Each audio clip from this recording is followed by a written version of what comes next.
I'm going to give Cross-Eyes all the goats and meats and skins I can get, so that he'll teach me to be a doctor, Hoo-Hoo asserted. And when I know, I'll make everybody else sit up and take notice. They'll get down in the dirt to me, you bet.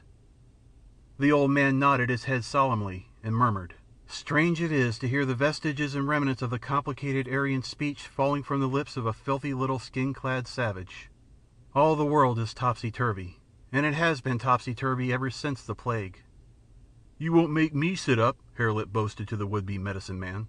"If I paid you for the sending of the death stick and it didn't work, I'd bust in your head. Understand, you Hoo-Hoo, you?"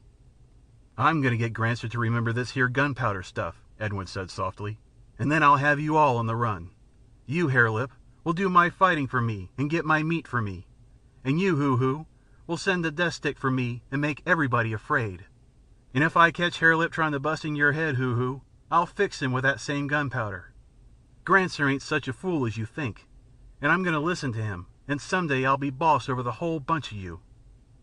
The old man shook his head sadly and said, "The gunpowder will come. Nothing can stop it. The same old story over and over. Man will increase, and men will fight. The gunpowder will enable men to kill millions of men, and in this way only, by fire and blood, will a new civilization, in some remote day, be evolved. And of what profit will it be? Just as the old civilization passed, so will the new. It may take 50,000 years to build, but it will pass. All things pass. Only remain cosmic force and matter, ever in flux, ever acting and reacting and realizing the eternal types, the priest, the soldier, and the king. Out of the mouths of babes comes the wisdom of all the ages.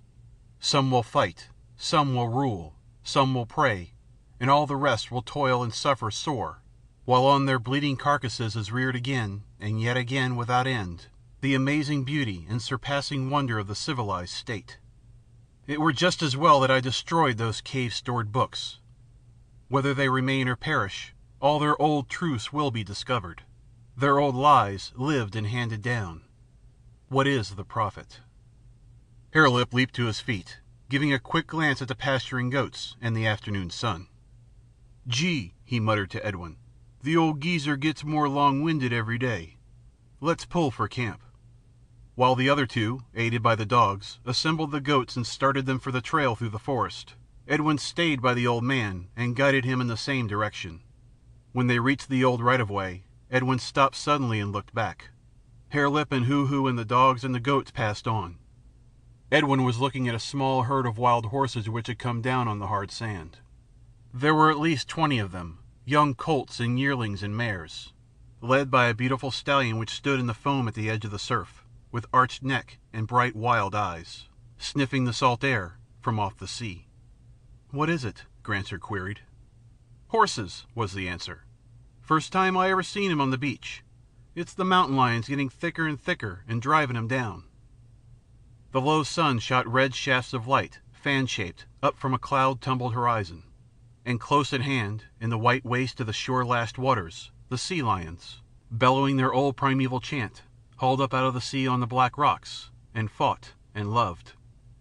"Come on, Granser," Edwin prompted, and the old man and the boy, skin-clad and barbaric, turned and went along the right-of-way into the forest in the wake of the goats. The End. End of Section 6.